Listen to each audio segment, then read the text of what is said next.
오늘 여러분에게 드릴 말씀의 제목은 마귀 최대의 걸작품 로마 카톨릭이라는 제목으로 여러분에게 말씀 전해드리도록 하겠습니다. 먼저 이 말씀은 고통받고 있는 천주교 신자들의 영혼을 위해서 만들어졌습니다. 본인들은 인식하지 못할 수도 있어요. 고통받고 있는 천주교 신자들의 영혼을 위하여 만들어졌습니다. 말씀을 선포하기에 앞서 먼저 이단 사이비에서 잘 일어나고 있는 정신질환 중에 하나인 인지부조화에 대해서 설명을 드리겠습니다. 이단 사이비 신자들한테는 인지부조화라는 특이한 정신적인 증상이 나타나고 있는데요. 이 인지부조화란 무엇이냐면은 우리가 쉽게 접할 수 있는 속담 중에서는 이런 거예요. 속담은 아닙니다. 내가 저 감을 못 먹는 이유는 저 감이 떫기 때문일 거야. 이런 식의 사고가 대표적으로 인지부조화를 설명합니다.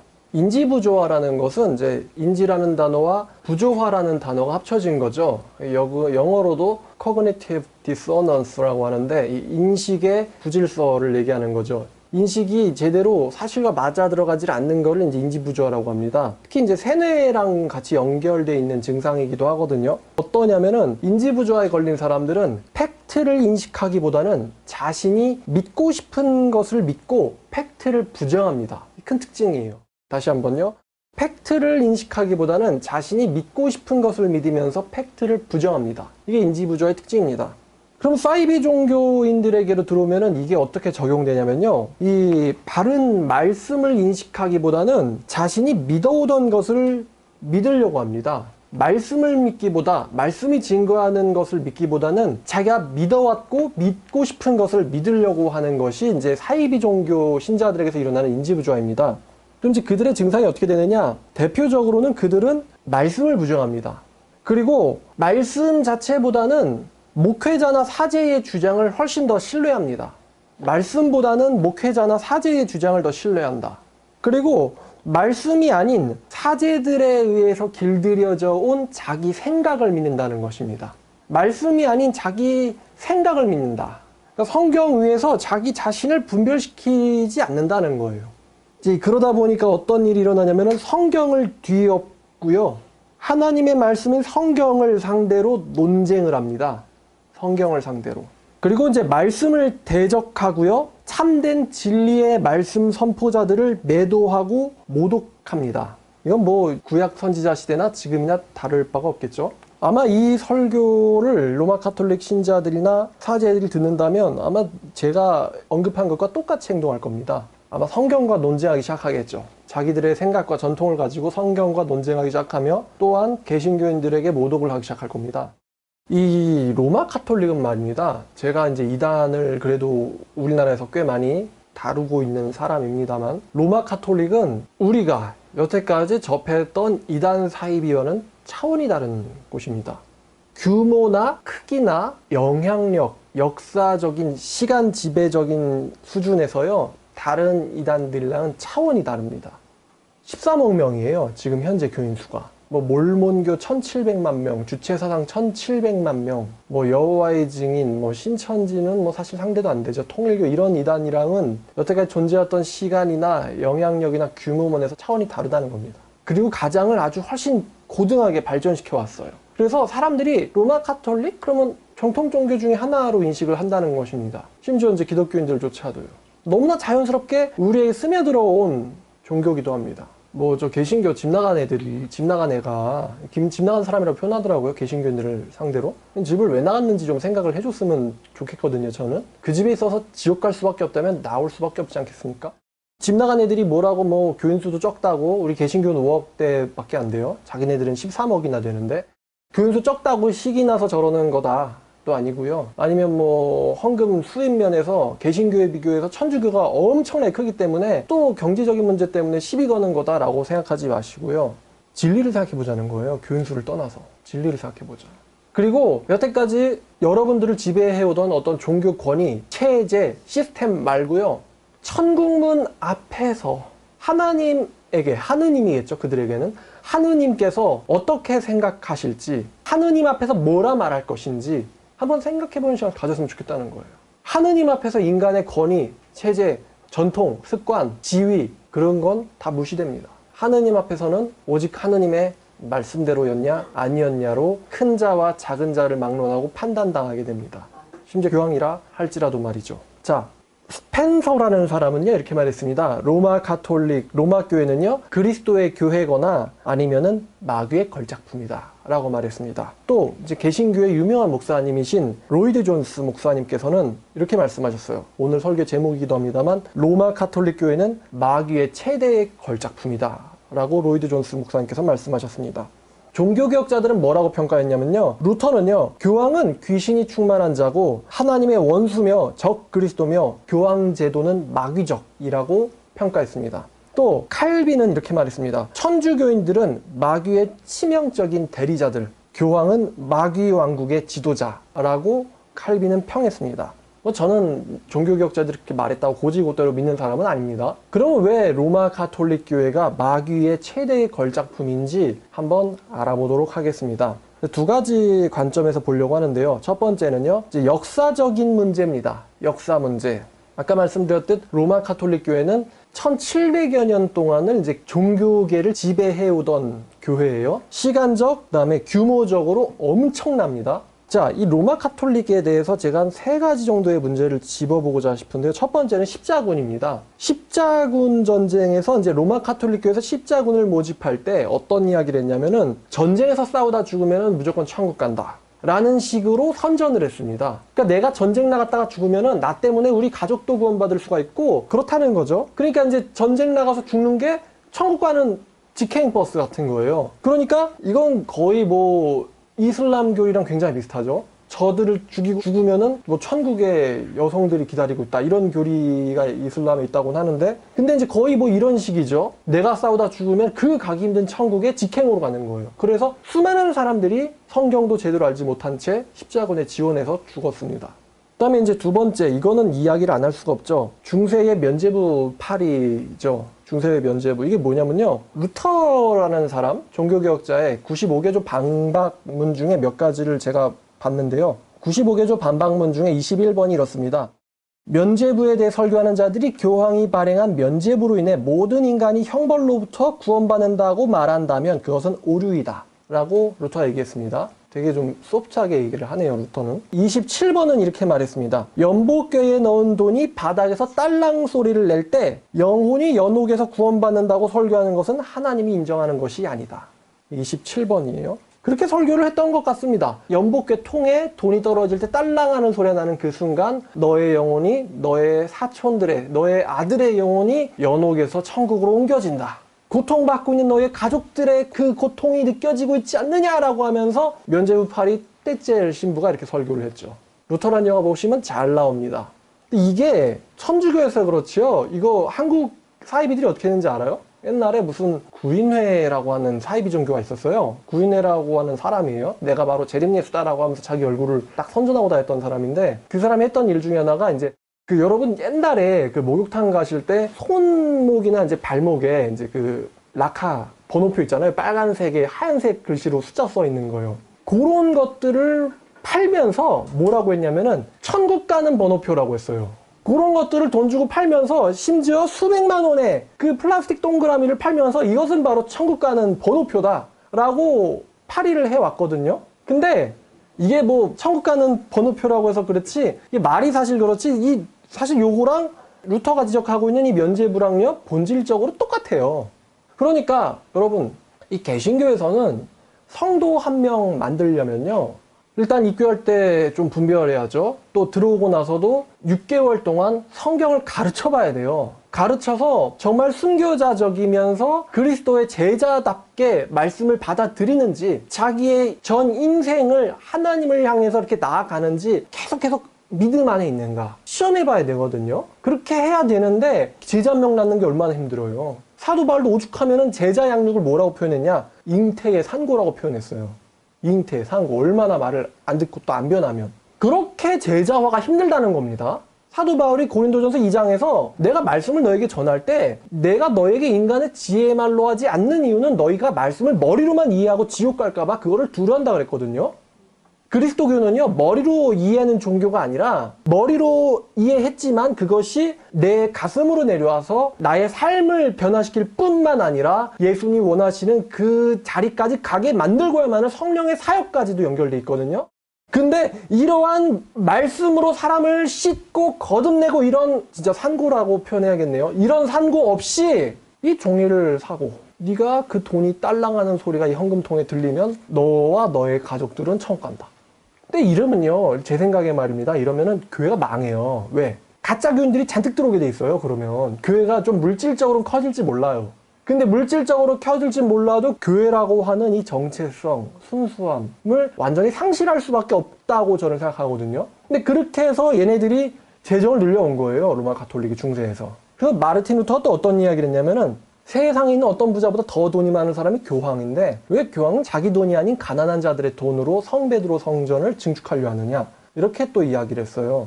그러니까 제가 사이비 종교 이야기를 살짝 해가지고 야 이거 플라스틱 가지고 뭐 돈 수백만 원에 팔아먹었단 말이야 라고 했지만, 이런 말도 안 되는 이야기를 중세 때는 전 세계적으로 믿어왔고 했다는 겁니다. 그럼 제가 하나 질문하죠. 중세 때 면죄부 산 사람 천국 갔을까요? 지옥 갔을까요? 회개하지도 않고 회심이 일어나지도 않고, 루터가 뭐라고 얘기했냐면은 전심으로 면죄부를 사는 사람은 실제로 극히 드물다라고 얘기했습니다. 전심으로 면죄의 효력을 믿고 면죄부를 사는 사람도 극히 드물다는 거죠. 그냥 거의 보험 같은 거였던 것 같아요. 그런 사람들이 천국 갔을까요? 지옥 갔을까요? 한두 명이요? 여기에 대해서 어떻게 속죄할 겁니까? 면죄부를 우리가 팔지 않았다라고 주장할 수도 없는 노릇이고 말입니다. 세 번째는요, 이거는 정말 끔찍한 이야기인데요. 세 번째 로마 가톨릭이 자행한 것은 바로 학살입니다. 이제 학살을 얘기할 때 제가 가장 먼저 언급하고 싶은 신앙의 용사들이 있는데 바로 왈도파입니다. 피터 왈도라고 하고 발도라고 하기도 합니다. 발도파. 그럼 피터 발도파가 이제 어떤 교리를 가졌냐? 이 사람들은요, 어떻게 평가받냐면은 종교개혁자들의 사실은 선배들이다라는 식의 평가를 받고 있어요. 여러분, 종교개혁에 어떤 교리가 중요한 거냐면 바로 오직 성경이거든요. 오직 성경이고 성경이 지지하지 않는 모든 사탄적이고 미신적인 교리는 다 배격하자는 게 이 종교개혁자들, 학자들이에요. 그들의 주장인데, 이 피터 왈도라는 사람은 학자도 아닙니다. 프랑스 리옹의 가난한 상인에 불과했는데, 이 사람이 어떻게 이 성경을 알게 됐냐면은 성경을 잘 아는 사제한테 가서, 당시에는 성경을 일반 사람들이 읽을 수가 없었습니다. 그래서 사제한테 가서 이거를 우리나라 말로 좀 해석을 해줘라. 그래가지고 사제가 가서 해석을 해줬을 때 그 왈도라는 사람은 그거를 전부 다 외웠다고 합니다.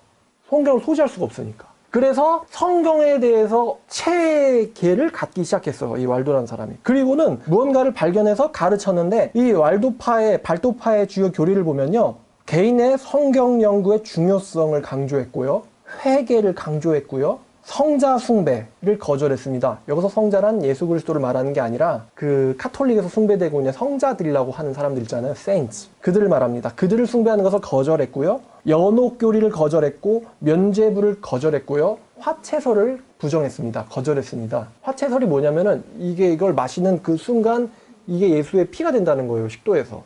빵을 먹는 그 순간 그 빵이 여기서 예수의 살이 된다라고 믿는 게 화채설 교리입니다. 토해보면 이제 아니라는 거 알 텐데, 하여튼 그렇게 믿어왔다는 거예요, 그 사람들은. 천주교에서. 자, 그럼 이 교리를 뒤집어 보면은, 천주교는 그 당시에 개인의 성경 연구를 금지했고요, 이 사람은 강조했잖아요. 그리고 회개를 강조하지 않고 어떤 교회의 봉사나 성지순례라든가 성자 숭배 같은 것을 강조했음을 알 수 있겠죠. 그리고 연옥교리를 가르쳤고 면죄부를 팔았고 화채설을 주장했을 것입니다, 천주교는. 왈도의 주장을 뒤집으면 돼요. 그러면 개인 성경 연구의 중요성을 강조했다. 대단한 거 아닙니까? 상인이 이런 이야기를 할 수 있다. 성경을 알고는. 대단한 사람입니다, 정말. 왈도파가 아주 폭발적으로 번져갔어요. 그때 어떻게 반응했냐면요, 1184년 교황 루시우스 3세는요 베로나 공회에서 발도파를 이단으로 규정하고 발도파를 대량 학살하도록 명령을 했습니다. 그래서 이탈리아, 프랑스, 독일, 오스트리아, 보헤미아 등지에서 수차례에 걸쳐서 철저하게 이 학살이 반복되었습니다. 1487년 십자군들이 발도파가 사는 피에몬테 골짜기를 습격하여서 그들을 끔찍하게 전멸시켰습니다. 골짜기까지 따라가서 다 죽였다는 거예요. 도망가도 끝까지 따라가서 죽였다는 겁니다. 이런 일을, 개인 성경 연구의 중요성을 강조하는 사람들을 이단이라며 이렇게 했다는 거예요. 또 위그노라고 하는 개신교도들이죠. 개신교도들에게, 위그노들에게 로마 카톨릭이 어떤 학살을 했느냐? 성 바르톨로메오 축일의 학살이라는 사건이 있습니다. 이 바르톨로메오라는 축일에요, 참석한 위그노도들을요 죽이기로 카톨릭이 작정하고 실행을 했는데 이틀 만에 7만 명을 살해했습니다. 이틀 만에 7만 명을 살해했고요. 이때 교황 그레고리오 13세는요 이 학살의 날을 축하하며 하느님께 영광이라는 뜻의 때데움이라는 성가를 부르도록 했고요. 특별 감사 미사를 집전하였고 이날을 기념하여 기념 메달을 주조하였습니다. 7만 명이나 되는 개신교인들을 학살했다, 축하하자 이러면서 기념주화를 발행했다 이겁니다. 로마 카톨릭은요 1997년까지 이 학살에 로마 카톨릭이 개입했음을 부인해 오다가요 1997년 8월 23일 교황 요한 바오로 2세가 처음으로 이 사건을 자신들이 저지른 일이라고 인정했습니다. 이게 그러면은 몇백 년이냐면 400년이 넘도록 이 사람들이 역사를 왜곡해 왔다는 거죠. 400년이 넘도록. 400년이 넘도록 그건 우리가 저지른 게 아니다. 7만 명은 뭐 저절로 죽었다라든지 아니면 뭐 우리 신자들 중에 좀 과격한 사람이 우리 안 시켰는데 했겠다. 뭐 이런 식으로 400년 동안은 질질 끌어왔겠죠. 역사 왜곡을 하고 다시 말하면 회개하지 않는다는 거죠. 천주교인들은 회개하지 않는 뻔뻔함을 보여주었다라는 겁니다. 역사가들에 따르면요, 로마 카톨릭은 1200여 년에 걸쳐서 약 5천만 명의 개신교도들을 살해한 것으로 추산이 되는데 또 5천만 명이에요. 우리나라 국민 수 전체쯤이죠. 어떤 역사가는요 뭐라고 말했냐면 로마 카톨릭에 의하여 살해당한 사람들을 정확하게 모두 파악하는 것은 불가능한 일이다라고 말했습니다. 얼마나 죽였는지 모른다는 거죠. 자, 그럼 이제 역사적으로 이런 문제를 가진 보통 문제는 아니죠. 5천만 명 넘게 성경적인 주장을 한다는 이유로 살해했다는 건 이거는 제 생각에는 결코 용서받을 수 있는 문제는 아닌 것 같거든요. 하나님 앞에서. 자, 근데 이제 뭐 역사적인 문제는 여기까지 하고요. 드디어 본론입니다. 교리적 문제를 한번 짚고 넘어가겠습니다. 왜 로마 카톨릭이 사탄마귀 최대 걸작품인가? 로마 카톨릭은요, 예수 그리스도의 구원의 완전성을 부정합니다. 예수 그리스도의 구원의 유일성을 부정합니다. 저보다 아마도 천주교 대표이신 고 김수환 추기경께서 저보다 훨씬 더 천주교를 잘 아실 겁니다. 근데 김수환 추기경께서 뭐라고 말씀을 하셨냐면요, 이렇게 말씀하셨습니다. 우리 천주교에선 적어도요, 우리 선조들이 하나님을 믿지 않았다고 말하는 것이 결코 아니고 다른 종교에 속한다고 안 된다고 말하는 것도 아니고 불교를 믿든지 다른 종교를 믿든지 참되게 살면 하나님께서 다 구원해 주신다, 그렇게 믿고 있습니다 라고 천주교 수장이 이렇게 얘기했습니다. 불교를 믿든지 다른 종교를 믿든지 참되게 살면 하나님이 다 구원해 주신다.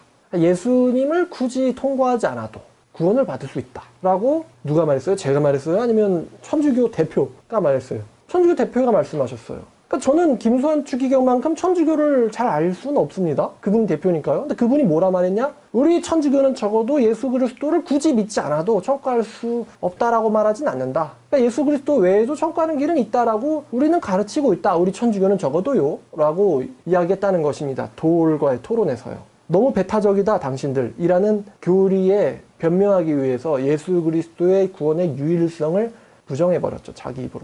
원래 그게 그들의 교리예요. 그때 급조한 교리가 아니고요. 제가 김수환 추기경보다 천주교는 잘 모르는데 제가 김수환 추기경보다는 성경은 좀 잘 아는 것 같아요. 왜냐면 성경엔 그렇게 안 써있거든요. 그리고 제가 아마 성경을 경전으로 믿는 종교의 지도자라면 절대 그렇게 말하진 않았을 겁니다만, 그럼 이렇게 말했겠죠. 당신 배타적이라는 당신이 배타적 아니냐. 기독교에 구원이 있다라는 말은 절대 용납할 수 없다 라는 배타성을 당신이 갖고 있는 거 아니냐. 도올 씨한테 이렇게 얘기할 수 있잖아요. 기독교에만 구원이 있다라는 주장을 절대 용납할 수 없다. 절대로 용납할 수 없다. 배타적이 아닙니까? 그러니까 이제 이 배타적이라고 말하는 사람이 사실은 배타적인데, 이거 우리 기독교가 좀 자주 듣죠. 독선적이다, 배타적이다. 이렇게 비유할 수 있겠죠. 왜 너는 너네 남편이랑만 잘 수 있다고 하느냐? 아니, 왜 남편이랑만 잘 수 있냐? 너무 배타적이다, 이거. 나랑도 잘 수 있고, 쟤랑도 잘 수 있고. 그런 거 아니냐? 다 같은 인간인데. 이런 거랑 똑같은 이야기거든요. 예수 그리스도 밖에 하나님이신 존재가 없고 구원자가 없어요. 구원자가 인간이 될 수 있다면은, 내 스스로 해서 될 수 있다면은 그렇게 가르치고 믿어야 되죠. 그런데 구원자는요, 절대로 인간이 될 수 없어요. 정확하게 말하면 신성이 없는 인간은 구원자가 될 수 없습니다. 왜냐? 내가 어떻게 나를 구원합니까? 내가 어떻게 하나님에게 내 죄를 속죄합니까? 내 스스로가. 나의 어떤 노력으로 하나님 앞에서 인정받겠습니까? 그분의 그 불꽃 같은 눈을 통과하겠습니까? 절대 못합니다. 그래서 하나님이신 예수 그리스도 밖에 구원자가 없는 거예요. 근데 왜 예수만이 구원이냐? 그건 너무 배타적이다. 이런 이야기는요, 뭐 자기들이 배타적인 거죠. 절대로 기독교만큼 인정할 수 없다. 나는 포용적인 사람이니까 절대로 너만큼 인정하지 않겠다. 말이 안 되잖아요, 이게. 이렇게 이야기할 수도 있는데 예수 그리스도의 구원의 유일성을 삭제해버렸다는 거죠.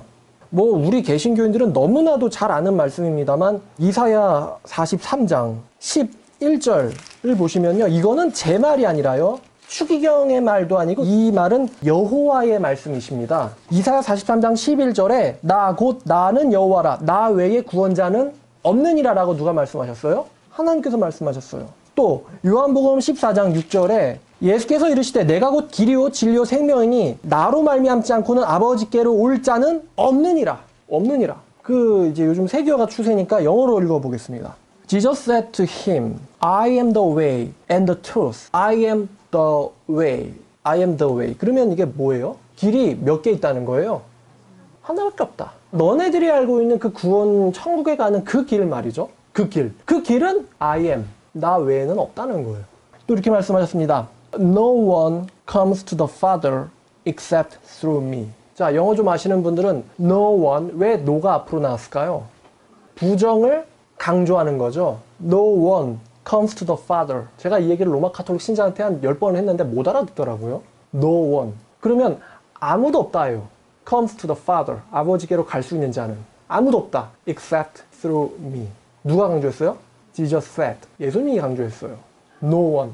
그러면 너 대학교 안 나와가지고 no one이 무슨 용법인지 모르냐? 부정의 강조 용법인데, 그러니까 예수님이 나 외에 천국 갈 수 있다라고 말하는 작자들이 있다, 일어날 거라는 걸 미리 알고 하시는 말씀 아니에요? 그러면서 그거를 강조하는 거잖아요. 나 외에는 없다라고. 근데 우리 천주교는 적어도요, 불교를 믿든지 이렇게 말할 수가 어떻게 가능합니까, 그게?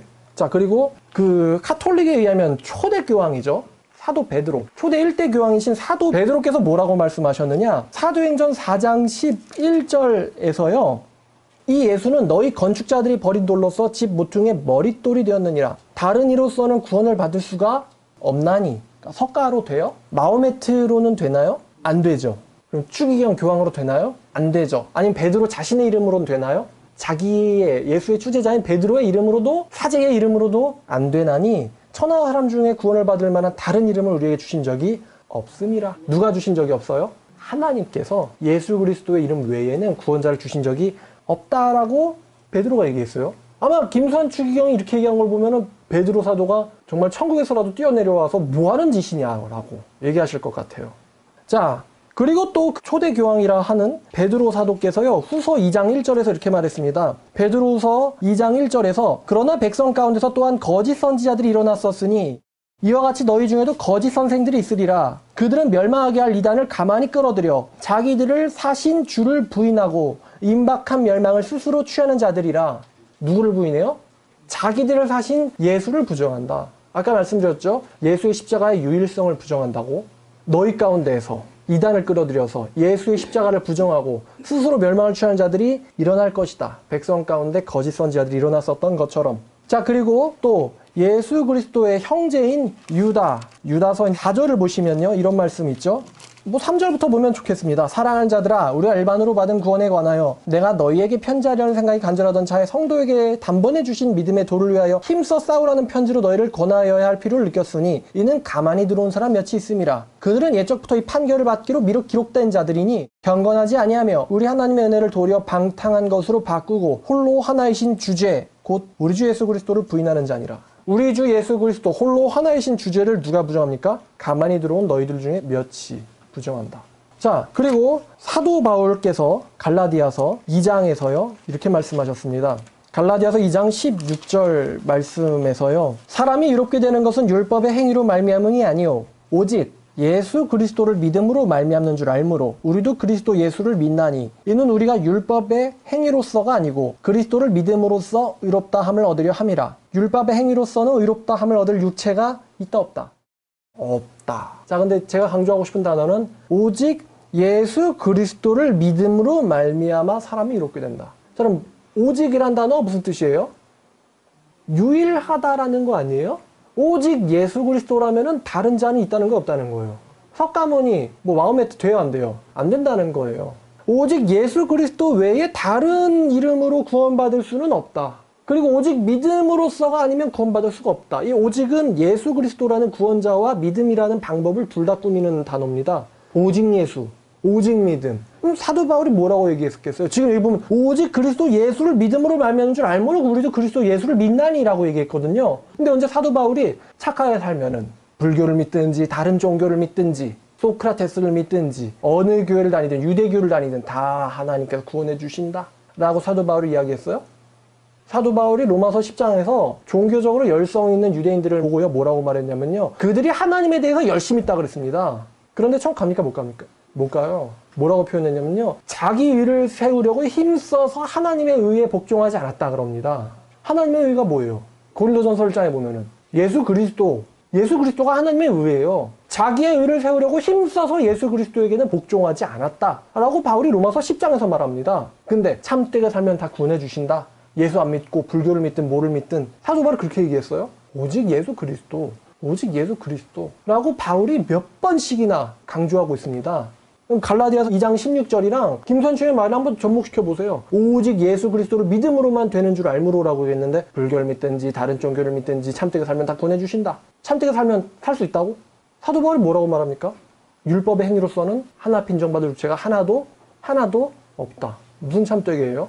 이 참되게 교리가요 어디서 기어 나왔냐? 이게 천주교도들의 이제 궤변인데요. 뭐라고 하냐면은 이 칼 라너라는 사람이 주장한 이제 건데, 익명의 그리스도인이라는 교리가 있어요. 익명의 그리스도인. 이 익명의 그리스도인이라는 건 뭐냐면요, 착하게 살면요 하나님을 안 믿어도 그리스도인이라는 거예요. 착하게 살면 하나님을 안 믿어도 그리스도인이다. 다시 말하면 착하게 살면은 예수를 안 믿어도 천국 간다 라고 칼 라너가 이야기했어요. 그거를 천주교인들이 받아들인 거예요. 착하게 살면 다 천국 간다. 그럼 칼 라너라는 사람은 성경을 아는 자일까요?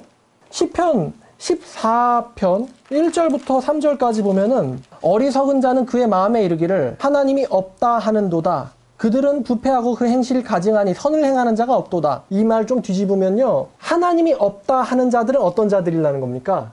어리석은 자들이다라는 거예요. 하나님이 없다 하는 자들은 어리석은 자들이다. 나중에 여러분 생활하실 때 잘 보세요. 하나님이 없다 하는 사람들은 전부 다 어리석은 자들입니다. 너의 존재의 의미는 무엇이냐? 이 질문은 다 꾀갱이죠. 우연히 태어나서 우연히 존재하는데 거기에 무슨 가치가 있고 의미가 있겠습니까? 그냥 우주의 먼지들이지. 안 그렇습니까? 그러니까 어리석다는 거죠. 근데 어리석은 자가 말하기를 하나님은 없다. 그들은 부패하고 행실이 가증하니 선을 행하는 자가 없도다. 이게 우리 현대 사회의 불신세계의 모습이에요.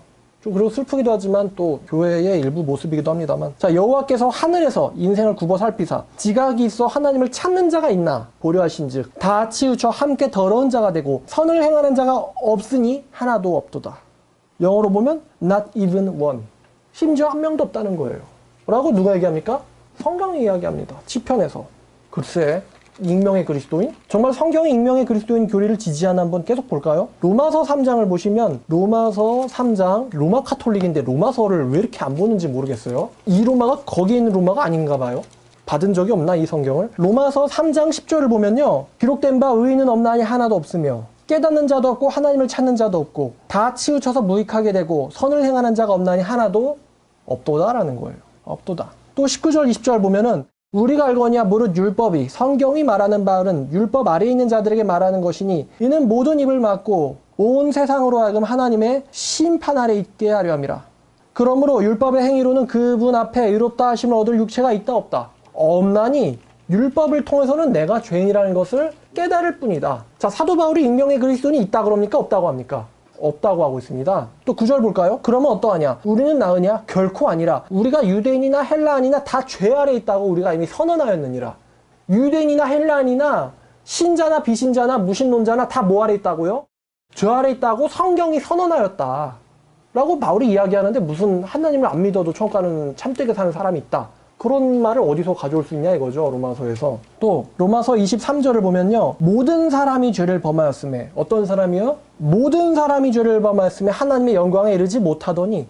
죄를 몇 명이 범합니까? 전부 범합니까? 전부 범했다는 거예요. 모든 사람이 죄를 범하였음에 하나님의 영광에 이르지 못했다. 근데 여기 무슨 참되게, 어디 있어요 그게? 참되게 사는 사람이 있다, 있어요? 하나님이 없다는 사람들은 다 어리석은 자들이라고 성경이 이야기하고 있는데. 또 예레미야 13장 23절을 보시면 구수인이 그 피부를 표범이 그의 반점을 변하게 할 수 있느냐? 할 수 있다면 악에 익숙한 너희도 선을 행할 수 있으리라. 흑인이 피부를 변하지 못하게 하고 표범이 그의 반점을 변하게 할 수 없는 것처럼 너네도 절대 죄악을 안 지을 수가 없다 라고 여호와께서 직접 이야기하셨습니다. 또 충격적인 말씀 예레미야 5장 1절을 보면 하나님께서 예레미야에게 명하시기를 너희는 예루살렘 거리로 빨리 다니며 그 넓은 거리에서 찾아보고 알라. 너희가 만일 정의를 행하며 진리를 구하는 자를 한 사람이라도 찾으면 내가 이 성읍을 용서하리라.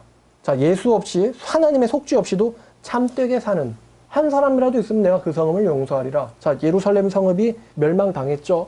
하나님이 거짓말했나요? 1명 넘게 있었는데 멸망시켰다. 거짓말 했나요? 하나님이? 아니죠. 실제로 하나도 없었다는 거예요. 실제로. 또 우리가 잘 알고 있는 노아의 방주 때에 창세기 6장입니다. 창세기 6장 5절부터 보시면요. 여호와께서 사람의 죄악이 세상에 가득함과 그의 마음으로 생각하는 모든 계획이 항상 악할 뿐임을 보시고 땅 위에 사람 지으셨음을 한탄하사 마음에 근심하시고 이르시되 내가 창조한 사람을 내가 지면에서 쓸어버리되 사람으로부터 가축과 기는 것과 공중의 새까지 그러하리니 이는 내가 그것들을 지었음을 한탄함이라 하시니라. 자, 노아의 홍수 때요, 하나님을 믿었던 노아의 가족들 8명 외에 방주에 탄 사람이 있어요, 없어요? 없죠. 그러면 참되게 살았는데 하나님이 실수로 쓸어버린 건가요?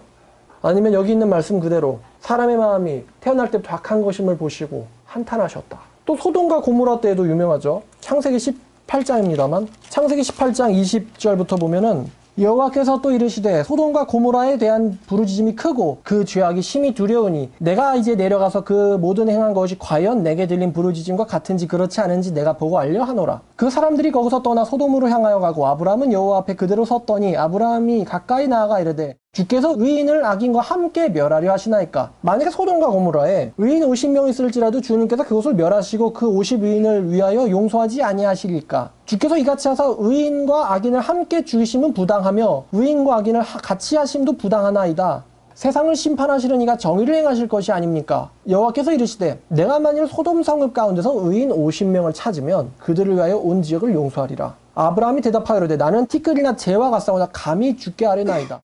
50의인 중에 5명이 부족하다면 그 5명이 부족함으로 말미암아 온 성읍을 멸하시리까. 이르시되 내가 거기서 45명을 찾으면 멸하지 아니하리라. 아브라함이 또 아뢰어 이르되 거기서 40명을 찾으시면 어찌하려 하시나이까. 이르시되 40명으로 말미암아 멸하지 아니하리라. 아브라함이 이르되 내 주여 노하지 마시고 말씀하게 하옵소서. 거기서 30명을 찾으시면 어찌하려 하시나이까. 이르시되 내가 거기서 30명을 찾으면 그리하지 아니하리라. 아브라함 또 이르되 내가 감히 내 주께 아뢰나이다. 거기서 20명을 찾으시면 어찌하려 하시나이까. 이르시되 내가 20명으로 말미암아 그리하지 아니하리라. 아브라함이 또 이르되 주여 노하지 마옵소서. 내가 이번만 더 아뢰리이다. 거기서 10명을 찾으면 어찌하려 하시나이까. 이르시되 내가 10명으로 말미암아 멸하지 아니하리라. 여호와께서 아브라함과 말씀을 마치시고 가시니 아브라함도 자기 곳으로 돌아갔더라. 자, 소돔과 고모라의 김수환 추경 말대로 참되게 사는 사람이 있었어요?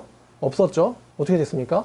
불과 유황이 비오듯 내려서 멸망당했죠. 문자 그대로 전멸당했습니다. 롯과 그 두 딸 빼고 다 전멸당했어요. 심지어 이제 롯의 아내조차도 죽어버렸죠. 왜 죽었죠? 도망가다 뒤돌아와서. 도망가다 뒤돌아본 게 뭐가 문제인데요? 롯의 아내의 마음속에 들어있던 게 하나님의 말씀이냐 아니면 소돔이 남겨둔 돈이냐, 이 문제였던 거죠. 뒤돌아본 거는. 예수님은 뭐라고 말씀하시느냐, 종말 때에 그 심판날에는 그 도시보다 소돔과 고모라가 더 견디기 쉬우리라. 종말 때에는 그 도시보다 소돔과 고모라가 차라리 더 견디기 쉬우리라. 소돔과 고모라에 의인이 있었어요? 없었어요? 없었죠. 근데 예수님 뭐라 말씀하세요? 종말 때 세상 도시들에게 그 도시보다 차라리 소돔 고모라가 더 견디기 쉬울 거다. 심판날에. 그러니까 소돔과 고모라가 훨씬 더 의인이고 낫다는 거예요. 다 죽었지만 죄악으로. 그러면 그 정도로 말세에 하나님을 모르는 도시들이 타락할 것이다라고 예수님이 예언한 거예요. 소돔과 고모라에서도 롯과 그 가족을 제외하고 다 죽었어요. 근데 그것보다 더 악할 거다. 말세에는 도시들이. 라고 누가 예언했습니까? 예수님이.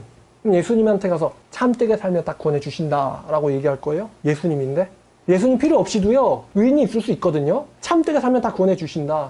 좀 말이 되는 소리를 해야죠. 이건 성경에도 역사에도 안 나오고요. 성경에 나오는 로마서 같은 교리서에도 그런 걸 지지하지 않아요. 칼 라노라는 사람은 예수 안 믿고 착한 사람 봤나 보지? 그럼 성경이 틀렸지. 하나님 없다는 사람은 지혜로운 자도 있다. 모두 다 부패한 건 아니다. 표범도 그 반점을 변하게 할 수 있고 악에 익숙했지만 선을 행할 수도 있다. 노아 시대 때는 하나님이 좀 눈이 나빴던 거다. 사실은 좀 숨어 있었다. 소돔과 고모라 좀 너무했다. 무슨 3명밖에 못 산다는 게 말이 되느냐, 성읍에서. 그리고 사도 바울이 특히나 모든 사람이 죄를 범했다. 이거 정말 틀린 말이다. 참되게 살면 다 천국 간다. 참되게 사는 사람이 있을 수 있다. 왜 모든 사람이냐? 하나도 없도다? 아이고 성경에서 빼버려야 된다. 도대체 칼라노의 머릿속에 무슨 성경 구절이 들어있는 걸까요? 성경을 아는 자인가? 예수 그리스도의 구원의 유일성을 부정한다. 이게 사실 제일 크리티컬하죠, 천주교는. 자, 그리고 두 번째 천주교의 교리의 오류는요, 평신도의 성경 해석권을 부정한다는 것입니다. 쉽게 말하면요, 평신도들이 성경을 해석하지 못하게 해요. 읽어서 어떤 생각이 들어도 그걸 너네가 맞다고 믿지 마라. 너네들 읽어도 알 수가 없다. 너네들의 그 생각은 반드시 사제에 의해서 점검되고 해석되어져야 되며 사제의 가르침만 받아들여져야 한다. 그러니까 평신도들이 성경을 봐요, 안 봐요? 볼 필요가 없죠. 왜냐면 자기가 읽어서 어떤 생각이 들어도 사제가 아니야, 응, 아니야 이러면 그걸로 끝이거든요. 그러니까 성경을 굳이 볼 필요가 없는 거예요. 사제님의 그것만 들으면 되는 거지. 중세 천주교 때는 얘네가 어떻게 했냐? 정말 저는 이거 교회사를 배우고 이거를 들었을 때 쇼크를 먹었는데, 중세 천주교 때는 천주교가요, 성경을 번역하면요, 그 번역한 사람을 태워 죽였습니다. 화형시켜서 태워 죽였어요. 번역했다는 이유로. 그러니까 번역하면은 그 본문의 뜻이 왜곡된다라는 게 그들의 교리인데, 그 당시에 그럼 천주교 사제들이 원어 성경 봤을까요? 그것도 아니에요. 지들도 번역 성경 봤어요. 라틴어로 된 거. 제롬의 라틴 불가타역이라는 걸 지들도 봤거든요. 그렇게 좋은 번역이 아니라고 전 알고 있는데 그거를 지들이 봤어요. 지들도 번역서를 보면서 평신도들이 번역을 하면 태워 죽인다. 웃기는 짬뽕들 아닙니까? 교황이 미사 집전할 때 라틴어로 뭐라 하잖아요. 사도 바울이 성경 쓸 때 라틴어로 썼어요? 아니면 그리스어로 썼어요? 그리스어로 썼단 말입니다. 근데 왜 라틴어를 그렇게 하느냐? 그때 로마시에 귀족들이 쓰는 언어예요. 라틴어가 로마어니까. 그러니까 좀 한마디로 말하면은 라틴어로 하면은 좀 있어 보인다 이거죠. 원어도 아닌데, 성경 원어도 아닌데 좀 있어 보인다 이거예요. 그래서 성경도 라틴어로 썼다는 거예요. 그러면서 지들도 번역서를 쓰면서 번역을 하면 죽여버렸어요. 그 윌리엄 틴데일이라고 하는 제가 존경하는 분이 있는데, 이분이 성경을 번역하신 분이에요. 근데 이 윌리엄 틴데일이라는 분을요, 성경을 번역했다는 이유로 불태워 죽였습니다. 또 존 위클리프라고 하는 종교개혁의 계명성이라고 불리는 분이 있는데, 이분도 성경을 번역했다는 이유로 시체를 부관 참시를 했고요. 또 아까 말씀드린 피터 왈도파가 왜 살해당했냐? 케인 성경 연구의 중요성을 강조하기 때문에 살해당한 거예요. 그럼 지금은요? 지금도 성경 읽기가 금지된 거나 마찬가지예요. 왜? 자기들이 해석해봤자 의미 없으니까. 그래서요, 제가 알고 있는 한 카톨릭 신자들은요, 역사는 좀 알아요. 그러니까 카톨릭 신자 중에서도 좀 열정적인 사람, 카톨릭에도 나이롱이 있겠죠? 그런 사람들 말고 좀 열정적인 사람들은 역사를 좀 알아요. 카톨릭의 역사를 좀 아는데, 그 사람들이 뭘 전혀 모르냐면은 성경을 엄청나게 모릅니다. 성경을 엄청나게 몰라요. 제 생각에 본인들이 해석할 권리가 없기 때문에 보지 않는 것 같아요. 볼 필요도 없다고 생각하는 것 같고. 그리고 애시당초 교리 자체가 천주교인으로 태어나면 천주교인은 그냥 무조건 천국이에요. 천주교인이라는 그 자체가 무조건 천국 확증인 거예요. 안 믿어도 천국 간다고 말하는데 뭐 진해교회는 뭐 당연히 1000% 천국이지. 그러니까 말씀 연구해서 볼 필요가 있어 없어요. 어차피 천국인데 뭐 못하러 봅니까? 하나도 안 보지. 그러니까 맨날 뭐 이슬람에 뺏기고 또 하시디즘이라고 하는 유대교인들에게 뺏기고 또 사이비들에게 뺏기고, 그러고서도 하는 소리가 천주교인이라는 거는 마음속에 이미 쳐졌다는 거니까 넌 언젠간 돌아올 것이라고 아빠는 믿는다. 구원을 못 받았으니까 이단을 가는 거지, 무슨 천주교인은 구원받은 사람이니까 언젠간 돌아올 거라고 믿는다. 고작 하는 변명이 그겁니다. 자, 그러면 이제 또 이것도 중요한 비평이 되겠는데, 과연 성경은 사제들에게만 허락됐나요? 이거는 뭐 증거가 한두 구절이 아니라서요. 디모데전서와 디모데후서와 디도서, 이 목회서신이라고 불리거든요. 요 목회서신 세 가지를 빼고 모든 사도서신의 1장 1절을 보세요. 로마서 1장 1절, 하나님의 종 바울은 사도로 부르심을 받아 하나님의 복음의 택정을 입었으니 이 복음은 하나님께서 그의 선지자를 통하여 그의 아들에 관해 성령님이 약속하신 것이라. 15절, 그러므로 나는 할 수 있는 대로 로마에 있는 너희에게 복음 전하기를 원하노라. 로마에 있는 너희에게. 사제에게 쓴 거예요? 신자들에게 쓴 거예요? 신자들에게 뭐라고 쓴 거죠? 또 고린도전서 1장 1절, 하나님의 뜻에 따라 예수의 사도로 부르심을 받은 바울과 형제 소스데네는 고린도에 있는 하나님의 교회 곧 그리스도 예수 안에서 거룩해지고 성도라 부르심을 받은 자들에게. 누구에게요? 거룩해지고 성도라 부르심을 받은 자들에게. 또 고린도 후서 1장 1절을 보면은 하나님의 뜻으로 말미암아 예수의 사도된 바울과 형제 디모데는 고린도에 있는 하나님의 교회와 온 아가야에 있는 모든 성도들에게. 누구에게 썼어요?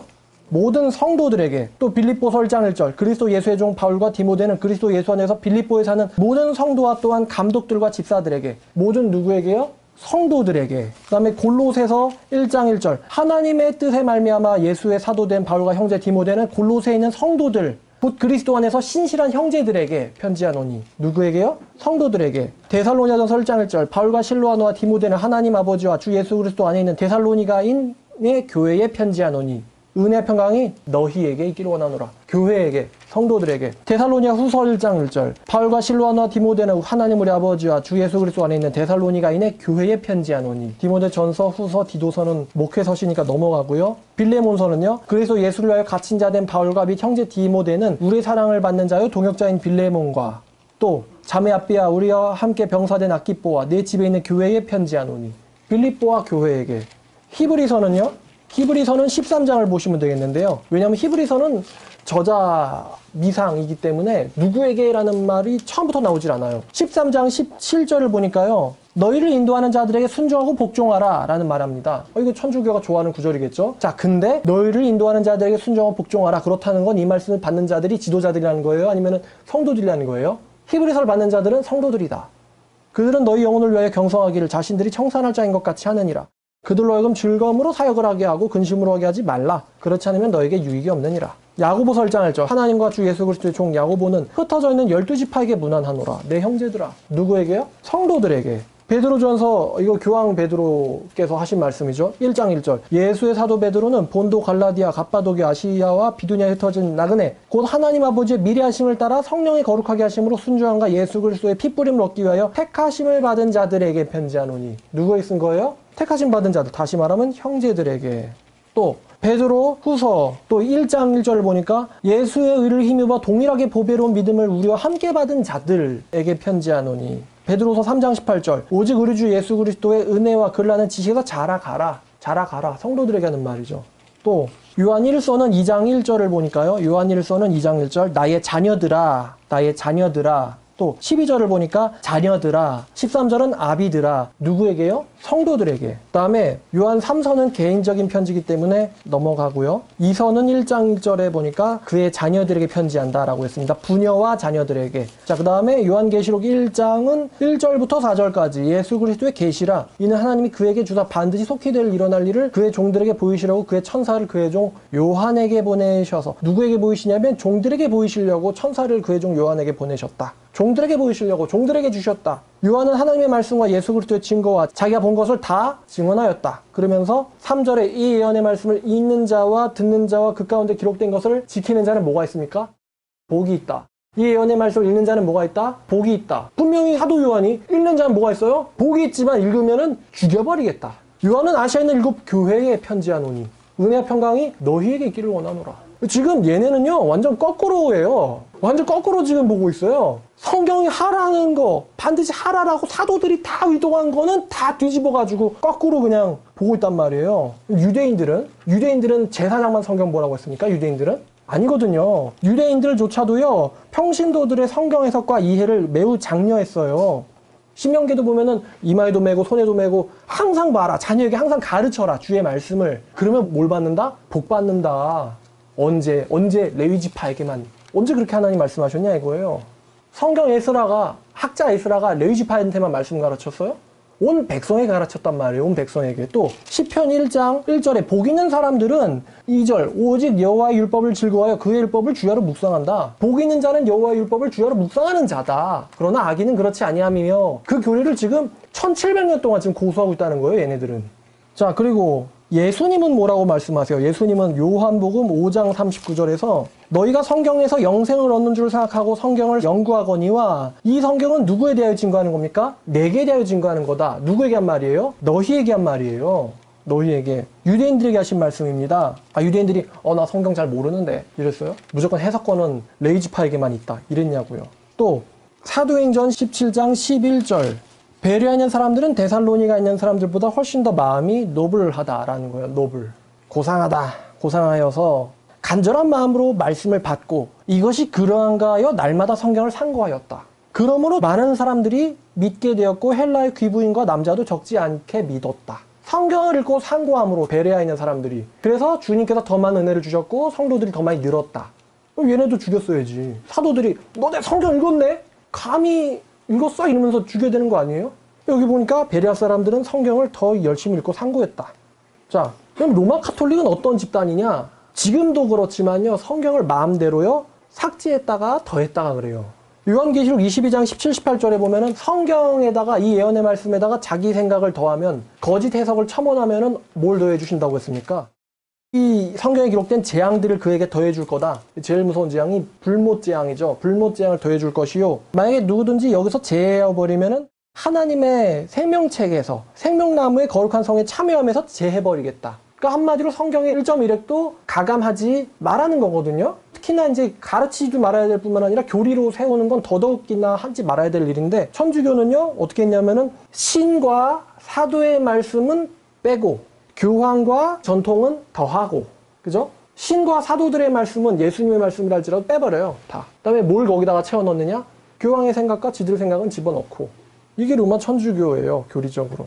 자, 그럼 왜 로마 천주교가 적그리스도냐? 왜 바벨론이냐? 라고 하면요, 데살로니가 후서 2장을 보면요, 사도 바울이 적그리스도와 멸망의 아들에 대해서 가르칩니다. 우리가 이제 뭐 적그리스도다, 뭐 이단 사이비 바벨론 이러는데, 여기서 뭐라고 나오냐면요, 3절 이하를 보면 누가 어떻게 하여도 너희는 미혹되지 마라. 먼저 뭐 하는 일이 있고 배교하는 일이 있고, 저 불법의 사람 곧 멸망의 아들이 나타나기 전에는 그날이 이르지 아니하리니 그는 대적하는 자라. 신이라 불리는 모든 것과 숭배함을 받는 것에 대항하여 그 위에 자기를 높이고 하나님의 성전에 앉아 자기를 누구라고 계시해요? 하나님이라고 내세우느니라. 바울이 지금 몇 가지를 얘기하는데요. 첫 번째는 배교하는 일이 있고. 자, 그럼 여러분, 배교는요, 처음부터 이단 사이비가 배교할 수 있어요? 배교는 누가 하는 겁니까? 이단 사이비는 배교한 애들이 아니에요. 원래부터 그냥 성경 가지고 좀 지들이 해먹을 까는 애들이죠. 배교는 누가 하는 거냐? 한때는 뭐였던 사람들이 하는 거예요. 한때는 정통이기 때문에 뭐도 합니까? 배신도 하는 거예요. 적군이 배신을 합니까? 말 자체가 웃기네요. 적군인데 저 적군은 배신했어. 그래서 나쁜 놈이야, 우리한테. 적군은 배신을 못하죠. 아군이 배신을 하는 거죠. 그러니까 배교도 누가 합니까? 정통교회가 배교를 하는 거예요. 그럼 이거는 이단 사이비에게 해당하는 말은 아니다라는 거죠. 두 번째, 불법의 사람이라고 그랬습니다. 불법. 그럼 불법이 무엇인가? 불법이 뭐냐면은 예수를 믿지 않고도 천국 갈 수 있다라고 주장하는 것이 바로 불법입니다. 요한복음 10장을 보시면요, 1절과 2절에서 내가 진실로 진실로 너에게 이르노니 문을 통하여 양의 우리에 들어가지 아니하고 다른 데로 넘어가는 사람은, 자, 문을 통하여 들어가지 않고 다른 데로 넘어가는 사람은 뭐예요? 절도며 강도며 문으로 들어가는 자가 양의 목자다라고 말씀하셨어요. 그리고 또 7, 8절에 예수께서 다시 이르시되 내가 진실로 진실로 너에게 말하는데 나는 뭐예요? 나는 양의 문이라. 나보다 먼저 온 자는 다 절도요 강도니 양들이 듣지 아니하였느니라. 예수님이 바로 문이고, 예수님을 통과하지 않고 다른 데로 우리에 들어가려고 하는 자, 교회에 들어가려고 하는 자는 뭡니까? 절도며 강도다. 자, 그러니까 예수 그리스도를 통과하지 않고도 구원받을 수 있다 라고 주장하는 게 뭐라고요? 절도, 강도, 불법이라는 거죠. 그러니까 불법의 아들이라는 거예요. 불법. 천국 가는 유일한 합법, 예수 그리스도. 천국 가는 유일한 법, 예수 그리스도. 그거 말고 다른 길도 있다. 이게 불법자죠, 이게. 다른 게 불법이 아니고. 그리고 뭐라 그러냐면은, 이제, 멸망의 아들은 마지막에 설명할게요. 그는 대적하는 자라 신이라 불리는 모든 것과 숭배를 받는 것에 대항하여 그 위에 자기를 높이고. 그러니까 이게 이제 카톨릭에서 교황은 예수 그리스도의 대리자입니다. 근데 지금 우리가 성경을 해석해 놓고 보니까 이 교황의 메시지나 가르침은요, 성경이나 예수의 말씀보다 훨씬 더 어디에 있어요? 위에 있는 거예요, 지금. 왜? 예수의 말대로 하겠다 그러면 다 죽여버리잖아요. 쥐가 예수보다 더 높다는 거 아니에요? 교회 안에서? 그러니까 숭배함을 받는 것과 신이라 불리는 것 위에 누구를 높여요? 자기를 높이고, 그 다음에 어디에 앉아 있습니까? 하나님의 성전에 앉아 있다고 했습니다. 이거 역시 이단 사이비가 할 수 있는 일은 아니에요. 뭐 장길자 하나님의 교회가 지들의 교회 이름을 하나님의 교회라고 한다고 해서 그 교회가 하나님의 성전입니까? 아니거든요. 아무거나 막 종이에다가 그냥 발 집어넣고 거기다가 이익하고 낚시 그리면 그게 나이키냐? 이단 사이비는 하나님의 교회가 아니에요. 아무리 지들이 하나님의 교회라고 얘기해도 뭐 신천지 예수교 증거 장막 성전이든 무슨 뭐 여호와의 증인이든 무슨 제7일 안식교 예수 재림교라고 이름을 어떻게 붙여도 거기 하나님의 교회가 아니에요. 그런데 성경이 얘기하는 하나님의 교회는 진짜 하나님의 교회거든요. 근데 그 위에 앉아서 자기를 높이고, 자기를 뭐라고 내세워요? 하나님이라고 주장한다. 그러면 이제 걔네는 그러죠. 우리가 언제 교황을 하나님이라고 그랬냐. 그냥 하나님의 대리자라고 그랬지. 예수 그리스도는 사실상 바지 사장. 진짜 사장은 누구야? 저 포프. 그죠? 성경과 다른데요? 야, 대리자라니까? 죽여! 예수 그리스도의 말씀 좀 읽으면 안 돼요? 복이 뗐는데? 죽여! 막상 신을 바지 사장 만들고 지가 그 위에 올라가 있잖아요. 처음에 말씀드렸지만 말씀이 제시됐을 때 말씀을 믿고 순종한다, 아니면 말씀을 대적한다. 말씀을 대적한다. 또 말씀을 근거해서 판단한다, 아니면 자기 길들여져 온 사제의 가르침에 맹목적으로 따르면서 말씀을 증거하는 자들을 박해하고 죽인다. 이게 이단 사이비의 인지부조화거든요. 하나님이 말씀하시는데, 그리고 그 사람들이 뭐 잘하는 거죠. 사제에게 한번 고해해봐. 중보자다, 중보자. 지들이 중보자라고. 여러분, 성경에요, 사제들이 중보자라고 나옵니까? 아니면은 예수 그리스도밖에 중보자 없다고 나옵니까?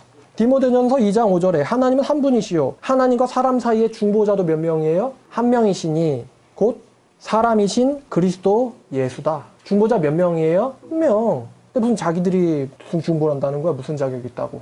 자, 그래서 결과적으로 로마 카톨릭이나 로마 카톨릭의 교리를 믿거나 교황을 믿는 사람들은 결과적으로 뭘 당합니까?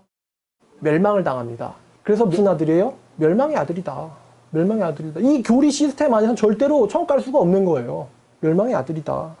무슨 인명의 그리스도 없잖아요. 그죠? 아예 말씀 못 읽게 빗장을 딱 쳐버렸는데. 그래서 마태복음 23장 13절에 이거 예수님이 바리새인들에게 하신 저주의 말씀이신데 23장 13절에 화 있을진저 외식하는 서기관들과 바리새인들이여 너희는 천국 문을 사람들 앞에서 닫고 너네도 안 들어가고 들어가려고 하는 사람도 들어가지 못하게 한다.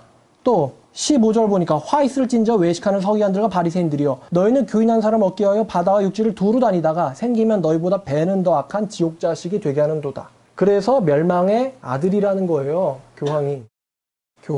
자, 그러면 지금 사도 바울이 이야기했어요. 적그리스도는 누구냐? 배교하는 자고요. 하나님의 성전에 앉은 자고요. 자신을 하나님이라고 내세우며 또 신이라 불림받는 모든 것 위에 자기를 높인다고 했는데 이 조건에 다 들어맞는 사람이 누구밖에 없냐면 교황밖에 없어요. 이단 사이비는요, 이 적그리스도와 매우 유사한 일을 하지만 걔네들은 적그리스도의 예표적인 애들이에요. 아주 작은 애들이거든요. 예고편 같은 애들이에요. 그럼 메인은, 진짜 적그리스도는 누구냐? 교황이라는 것이죠. 로마 카톨릭이라는 것입니다. 로마 카톨릭이 아니고서는 배교할 수 없어요. 어떤 사람들이 야, 개신교 니네들이 집 나간 애들 아니냐라고 말씀을 이렇게 하고 싶겠지만 개신교 안에는 자기가 교회의 지도자고 대리자라고 말하는 사람이 없어요. 개신교 안에는 자기가 대리자라고 말하는 사람이 없단 말이에요. 조금만 잘못하면 막 담임 목사도 멱살 잡고 끌어내려지는 세상에 대리자 없단 말이에요, 개신교는.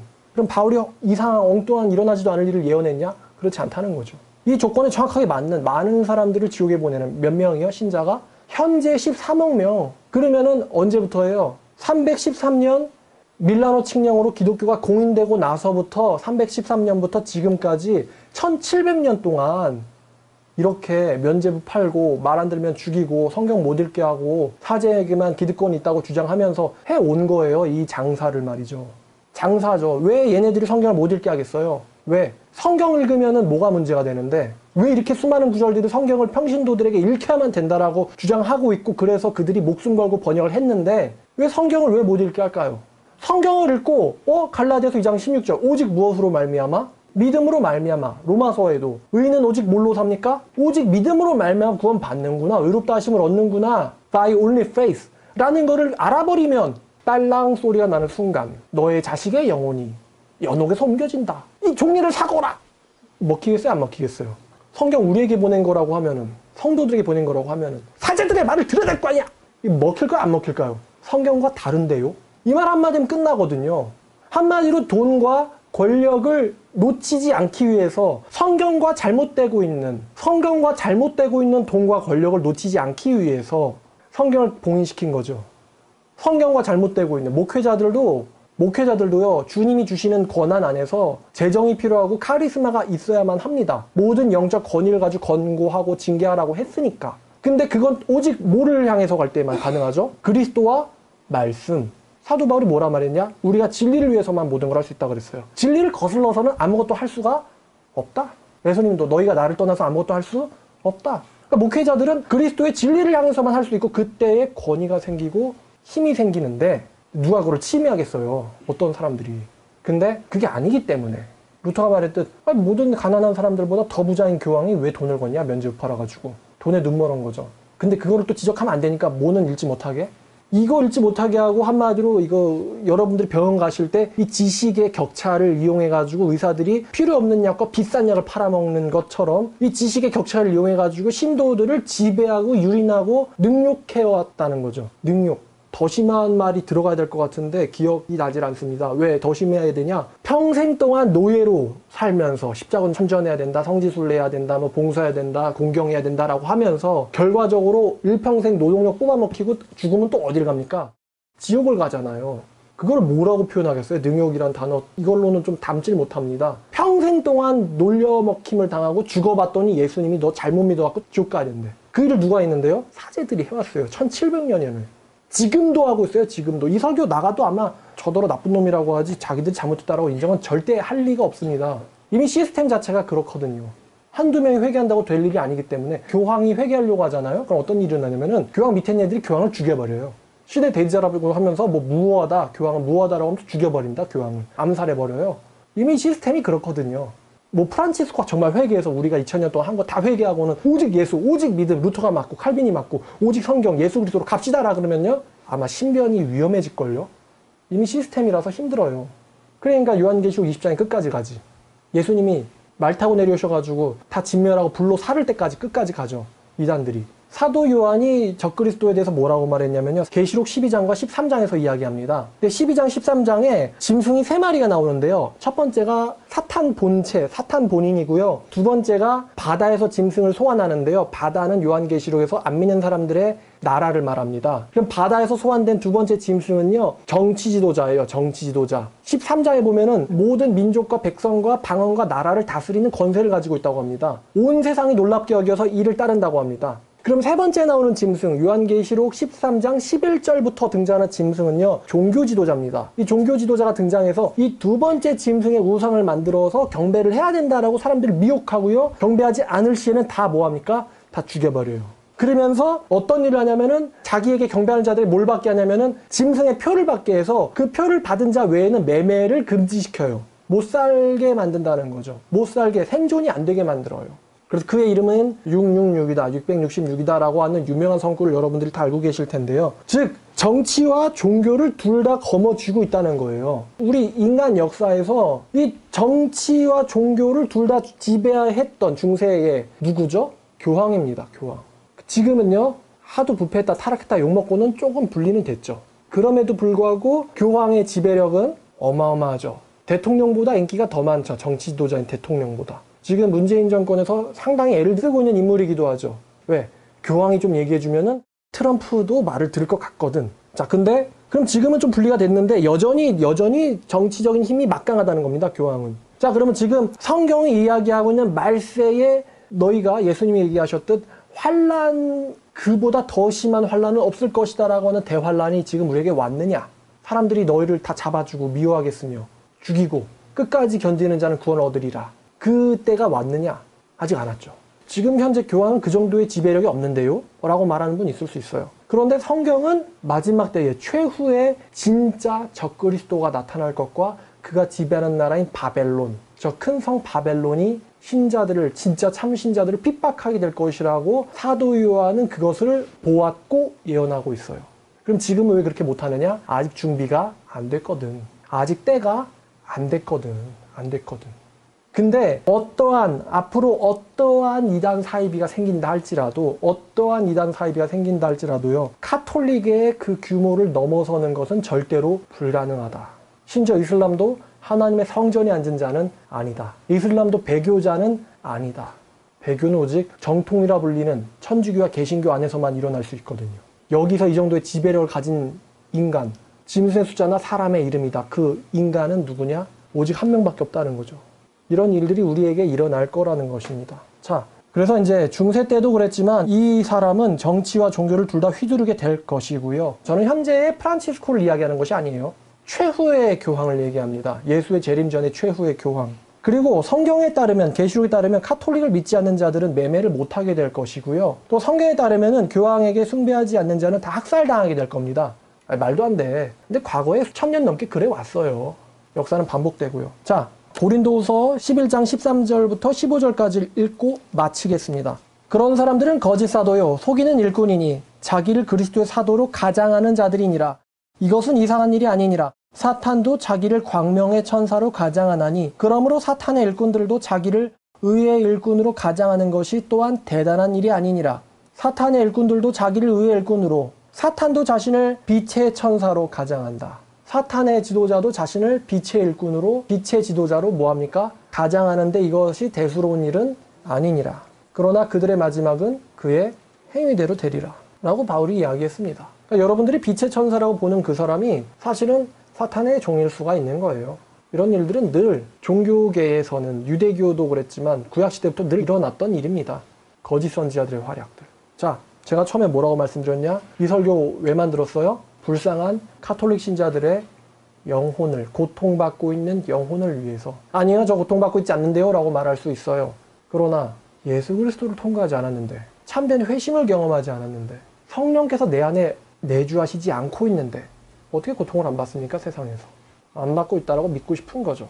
불신자들 다 따라가는 물질, 쾌락, 성공들 쫓아가면서 나는 카톨릭 신자니까 괜찮아 라고 안이하는 것뿐이지 얼마나 그 영혼이 파리하겠습니까? 제가 정말 하기 힘든 말이 있는데요. 제가 알고 있는 카톨릭 신자들은 대부분 다 자살했습니다. 전 그들이 왜 자살했냐라고 생각하냐면요. 예수 그리스도를 제대로 믿지 않아서요 라고 생각합니다. 카톨릭이 그들이 힘들 때 전혀 힘이 되지 못했어요. 하기 힘든 말입니다. 자, 기도하겠습니다. 하나님 아버지, 우리에게 귀한 분별의 말씀 주셔서 감사합니다. 정말 그들을 보면은 어떻게 보면 착하게도 보이고 우리의 형제인가 싶기도 한데 여전히 그들은 이 마귀적인 교리 안에 젖어 있고 교만하며 교회를 매도하고 핍박하고 누명을 덮어 씌우고 오직 자신들의 교리만이 마리아 숭배와 교황만이 구원에 이르게 하는 길이라며 하는 반성경적인 주장들을 하고 있습니다. 하나님, 우리가 속지 않고 분별력을 바로 가지고 또한 수많은 카톨릭 신자들에게 진리의 길을 제시할 수 있게 되기를 원합니다. 지금도 수많은 카톨릭 신자들이 진리를 알지 못해 무신론자들이 돼가고 있습니다. 하나님 아버지, 오직 성경이 답이오니 성경을 전달할 수 있고 알 수 있도록 분별력을 우리에게 허락하여 주시기를 원합니다. 예수 그리스도의 이름으로 기도드렸습니다. 아멘.